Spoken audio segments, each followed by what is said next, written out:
Yeah, American heavyweight Deontay Wilder signed with Matchroom Boxing. He'll face Zhilei Zhang as part of a 5 versus 5 card against Queensberry Promotions on the 1st of June in Saudi. Wilder's link up with promoter Eddie Hearn came as a surprise as Matchroom and Queensberry unveiled their fighters in the most spectacular fashion at a news conference in London. The 10 fighters wore white masks before being unveiled one by one. Let's have a listen to the moment that Wilder was unmasked at what was a remarkable press conference. OK, the final pick will now be unveiled. Will the Matchroom heavyweight pick please remove your mask? Kind of events that we don't normally witness in a press conference, so far out from an event. June the 1st, it's in Riyadh, of course. Unbelievably different. For the boxing purist, Beterbiev versus Bivol is an unbelievable fight, a real 50-50. You look at the undercard, 5 versus 5. And Let's Gareth, just go through that, Yeah, Gareth, what I was going to say is we've got an undercard of 50-50 fights. It's a beautiful event, unbelievable card. Gareth A. Davis and Spencer Oliver there reacting to what they witnessed yesterday for more on what promises to be a brilliant event as Beterbiev fights Bivol in the main event is the head of Queensberry Promotions, Frank Warren. Morning, Frank. Good morning, Frank. Good morning, fellas. Morning, Ali. Morning, Jeff. How you doing? Yeah, very good, well, thanks. Frank, Were you surprised at all to see Deandre Wilder unveiled there by Eddie Hearn? He hasn't always been his biggest fan, has he? No, he hasn't. And, was surprised, I suppose. But anyway, it doesn't matter. He's in with my man Zhang, the Big Bang, and I think we're going to get a cracking fight out of it. But it's quite interesting. It's a really good fight. Both guys have got their careers on the line for this one, both coming off of a loss. Frank, it is. It's a massive fight. However, I would suggest, certainly the way I'm looking at some of the fights, and some great fights coming up, but the Beterbiev one is the one that really captures imagination for me. I mean, that's going to be an amazing fight. Well, it is, and you're absolutely right, Ali. When you look at that, there's 4 belts on the line. Both guys have had 20 fights and won 20 fights. Both of them have beaten, I think 3 or 4 Brits between them. And Beterbiev, his 20 fights are all 20 knockouts, so he's got the perfect record. So it's going to be a cracker, there's no doubt about that. Well, what about the format, Frank? Who came up with this? How did it work out? The 5x5. It came up.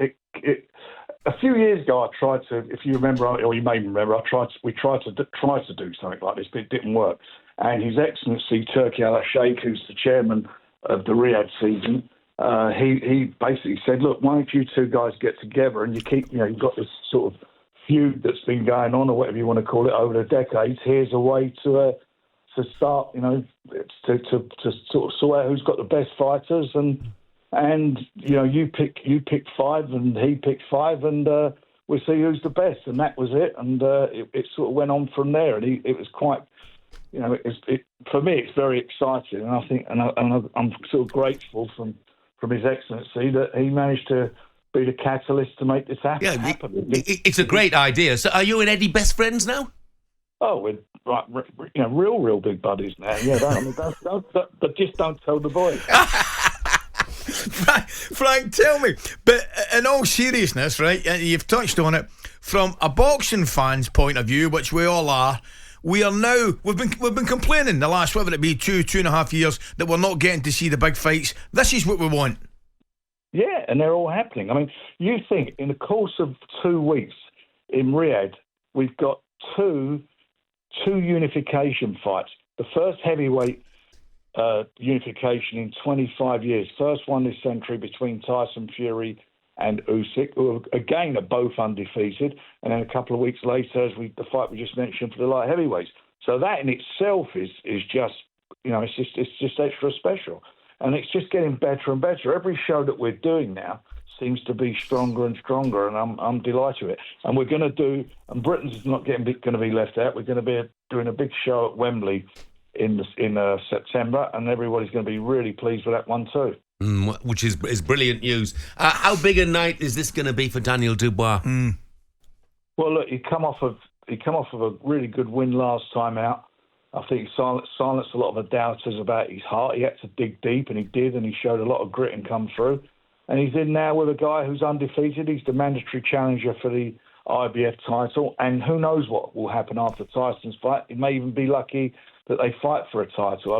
That we'll see. But this is a tough fight for him against Hrgovic. He's very well respected, but we've got faith. I've certainly got faith in him, and I think he can pull this off. Frank, the burning question is this: due to talkSPORT's somewhat tarnished can only be described as tarnished reputation due to White and Jordan, are talkSPORT breakfast invited to the big fights, Frank? Of course you're invited to the big fights. You'll be my guest. I mean, I don't know about the other two, though. We'll have to see.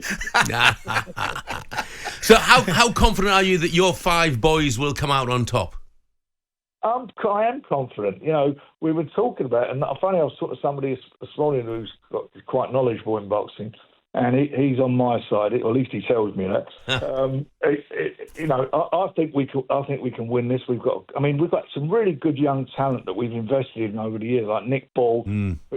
Nick Ball this really should be a unification fight. He got cheated in his last fight. Terrible scoring by that judge. So Nick Ball. In with Ammo, that's a cracking fight, and he's got a great opportunity to become world champion. Our captain's Hamza Shiraz.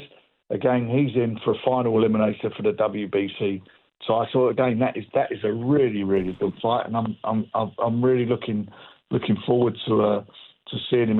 Him showing the world what he's all about. Ammo Williams is the WBC. Is the WBC. Is the mandatory for the WBC, so he'll take his place, Hamza, if he wins, and that is a big opportunity for him. Frank, sorry, mate. You go finish it. What you're saying? No, I'm just saying. And then we got Willie Hutchinson who's Scotland's highest ever decorated amateur, former amateur world champion. He had a blip in his career, but he's come back with 4 cracking wins. And he's in with Matchroom's Craig Richards again, who's a good fight. So that's a good domestic buster. And I was just going to say on that subject, you'll obviously offer condolences. The sad passing of Willie Limone yesterday, Frank. Terrible news, mate. Do you know what? I can't say. 2 weeks ago, I think it was roughly 2 weeks ago, he was down in my office. I signed his son. Yeah, through. That's right. He came in, we signed him. And it's such a shock. And he's only a young man. He's 45. Years old. Yeah. And it's just such a tragedy. And he was, for a boxer, what he did in his career, every fight he had was a really great fight. He was the first one to floor Amir Khan, a lovely, lovely bloke. And obviously we're all send our condolences to his family and his loved ones. And, I'm sure they're, at the moment, they've got everybody supporting this at this moment for their tragic loss. Absolutely, mate. Listen, just a quick one, mate. I'm heading over to Munich. What's your chances tomorrow? We're going to do the business, mate. I've got to have the faith. I mean, it's a bit of a letdown on Sunday, but I think we're going to do it. I hope we are. Well, I'm praying we are. Nice to hear a confident Gooner. Well done, mate. Frank, thanks for joining us. Cheers.